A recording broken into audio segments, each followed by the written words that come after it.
Why won't my PC boot? This is a question I've heard more times than I can count.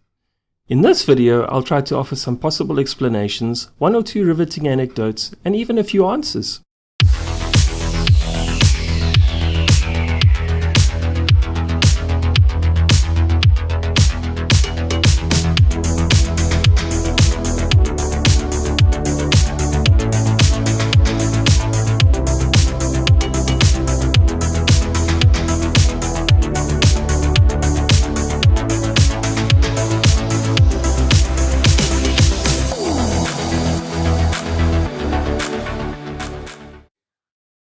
Hi there.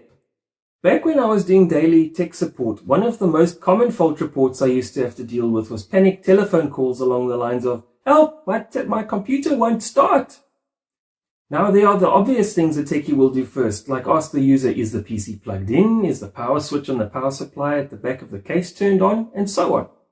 Believe me, I can tell you stories of asking people these questions and getting told that everything was plugged in and turned on as normal and that the computer had just stopped working for no reason, only to get into my car and drive an average distance of 8 to 10 kilometers to the client, walk into the office and go past them to flip the switch on the user's wall socket, listen to them emit a shocked and embarrassed expletive, and then exit stage left. Once or twice, I've had to calmly explain to the client that the reason why their PC won't turn on was because a coworker had unplugged the PC from the socket to plug in the vacuum cleaner they were using just then, right in front of them to clean the carpet. Or the guy who didn't realize his PC wouldn't turn on because of the electricity being off in his area. I kid you not. Those obvious ID10T cases aside, often a computer will be plugged in with everything turned on, but it still won't turn on or boot. It's literally a case of the lights are on, but nobody's home. Now, there are quite a lot of things that can cause this, from blown power supplies or motherboards due to load shedding that we have in South Africa quite a lot lately, to finger trouble, and even pebcac. Problem exists between keyboard and chair. But this time, I'm going to look at one of the lesser-known culprits these days, that dastardly, sinister, hooded figure, the socket creep. Some people seem to think that socket creep is a thing of the past, but I'm pretty sure it can still rear its sinister head from time to time, depending on what sort of equipment you're using, and as long as PCs heat up and cool down and use slots and sockets and expansion cards to connect devices to each other, then socket creep could still strike. What is socket creep anyway, and what does it do? How does it happen, and what can you do if it does occur? Here's a hint, it's not some shadowy figure hiding its face under a grey hood hiding out of sight, waiting to pounce. I just introduced that notion for dramatic effect, plus I thought it was kinda cute. To explain what chip or socket creep is, it's about heat, and to be more specific, heating and cooling. PCs run on electricity and they generate heat, and this heat also leaches into the surrounding tech, motherboards and expansion cards. Graphics cards also run very hot, and so do SATA or mechanical hard drives.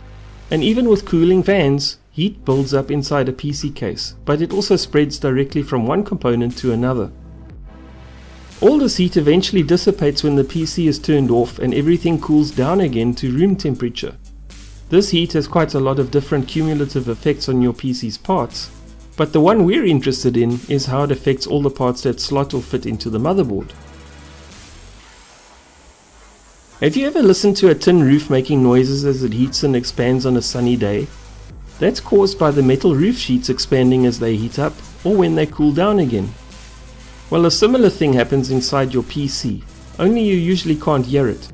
Socket creep is what happens when an item that's plugged into your board's expansion slots endures cycles of heating and cooling and gradually inches out of those sockets or slots and eventually loses electrical contact, or creates communications problems which prevent your PC from switching on, operating correctly, or may cause it to report an error, like a RAM error beep for example.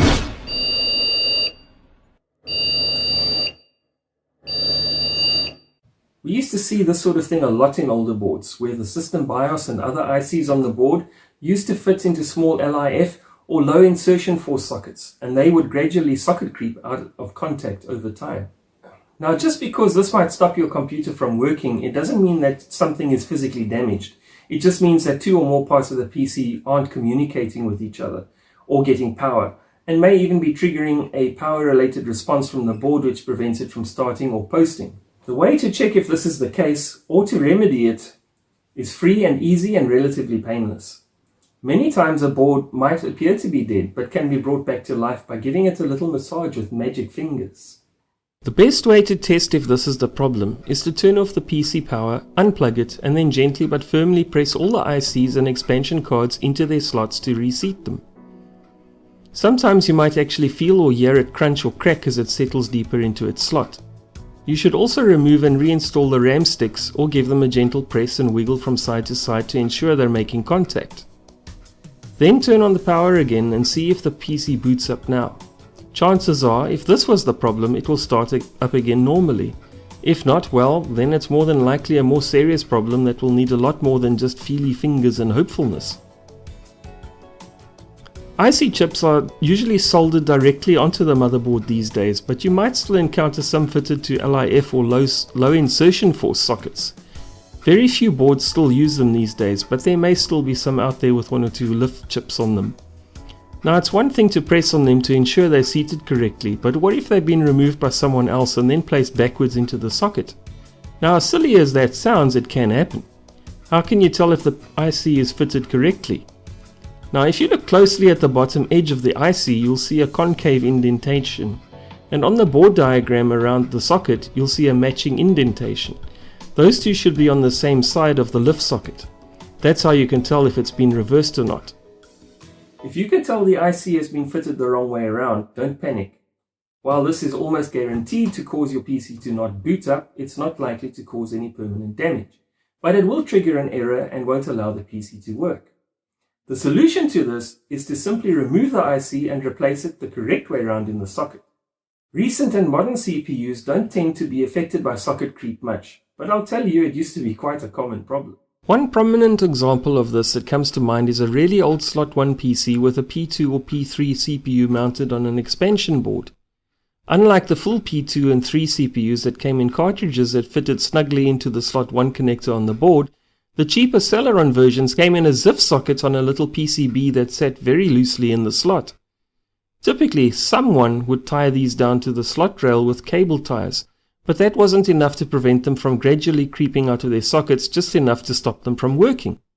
Back in the early 2000s, the company I worked for had about 100 Celeron PCs with that arrangement, and I can tell you they kept my colleagues and I very busy chasing down the socket creep. Another factor in dislodged PC cards can be the case.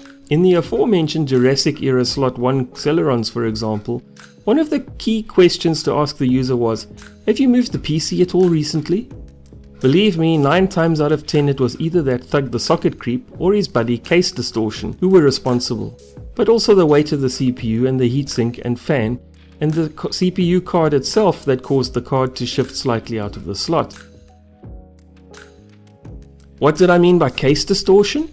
Well, believe it or not, some really badly made computer cases flex quite a bit if they're picked up or moved or carried, even by a user just moving it off the desk while tidying up. And this is made worse by added weight, like extra hard and optical drives. And this movement can put pressure on things like add-in screen cards or network adapters and cause them to shift slightly out of their slots every time they're moved, until they stop working. Nowadays, especially in the business environment, PCs come with everything on board, so something like that won't really affect them. But you might still encounter this sort of thing in older PCs, especially if they are add-in cards and the case is a bit wonky. It could also happen to a perfectly strong and stable chassis if the unthinkable happens and someone drops a PC hard enough to dislodge installed components. Of course, then you'd also likely have a scrapped hard drive to troubleshoot unless it's an SSD. Now, you might be thinking these tips and problems are a bit on the obsolete side, but knowledge is power, and they might help you to rescue a PC one day. And they can still just as easily apply to a PC that was used as recently as yesterday, or to an old PC or motherboard you dig out of your garage tomorrow after years in storage, hopefully in a dry and weatherproof environment. Sometime you might come across a stash of old PCs or motherboards you might want to try to use, either because you're nostalgic for the 486 DX4100 you played Doom on as a teenager, or even because you want an old PC just to run your little toy train set around your spare garage. When it comes to old or neglected systems and systems that were in storage since you left high school, these tips might still apply. But there are also a host of other things you need to take a look at in that sort of event. I'll take a quick look at some of those. Something you should look for is damaged, destroyed, or even absent components. Examples of these might include power cables that might have been chewed off by rodents, or a blown MOSFET transistor or power regulator. You can see this one is literally blown up. It's possible that something like an overload from a power surge or even a lightning strike could have done this. Power capacitors also sometimes overload or fail and violently blow up, but sometimes they cook over slowly, like this bulged one right here. And sometimes you might just find the empty hollow casing of the capacitor left on the board. Sometimes a board has been through a rough life and maybe it was stored naked, that is without a case or box or even an anti-static sleeve to keep it safe. One of the capacitors could have snapped right off. Maybe someone used a vacuum cleaner to suck out the dust and spider webs from the case, or they were too rough with a dusting brush and removed the capacitor as well. Another example is physical damage to the surface of the board, such as accidental tool scratches that are deep enough to sever one or more of the tracks. That's why it's important to handle boards with extreme care while fitting them into a case. But, well, sometimes these things happen. Most of the time, failed parts on a motherboard aren't as obvious as these that you can see just by sight alone.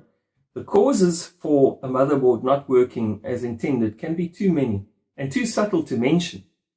Maybe whoever vacuumed the inside of the case in the example earlier fried the motherboard with ESD, which is why we don't use vacuum cleaners around our PC contents.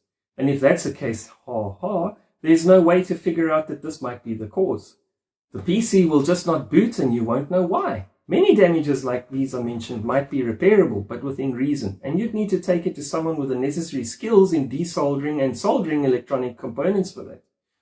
Most of the time, a first-line support techie probably won't carry a soldering iron or multimeter with them, or have training to use one. That's usually a specialized field on its own. The technician's job is to trace the fault to a specific component, and if that fault can be rectified, to rectify it, but otherwise replace the component. First-line support PC technicians use their diagnostic skills to troubleshoot problems, very much like a doctor will piece together a diagnosis from examining a patient. But once all the obvious suspects preventing a PC from booting up and working are eliminated, and if all fingers are still pointing at the motherboard, the best advice they can give is to replace the board. Or if the system is old enough to make getting parts too difficult or expensive, to replace the entire system. But with the prices of new boards and CPUs these days, I could understand why someone would rather make repairs than go that route. A lot of DIY electronics hobbyists like to do this sort of thing, trace physical faults on a board and then try to fix them using sorcery and the dark arts. So if the workshop turns out to be too expensive an option, you could ask one of them. Or if you're brave enough to fight a cave bear with a pointy stick, give it a try yourself. The last thing I'll mention today for why your board might not post is corrosion. Motherboards are not immortal, and they do corrode and decay over time. And although they seem like tough, durable objects, they're actually very fragile, complex and intricate devices consisting of layers of integrated circuits which route signals and electricity through their copper tracks. Now, copper may not rust like iron or steel does, but it still corrodes, and when it does, you should be able to see it, because it turns green as it starts to oxidize. You can see it around the legs of various electronic components soldered onto the board here. This board may switch on, it may spin its fans and blink some lights, but you can stick a fork in it, it's done. Even if by some miracle you can manage to get it to work, it's still not going to last long. It's basically a zombie. That's all we have time for this time. I hope my little walk down memory lane in detailing the sort of problems and solutions I used to encounter might help you in your own tech journey. Thanks for watching. Let me know what you think of this video. Don't forget to say hi and suggest what you want to see more of. Don't forget to hit like and subscribe, please. It would be greatly appreciated. And see you next time. Bye.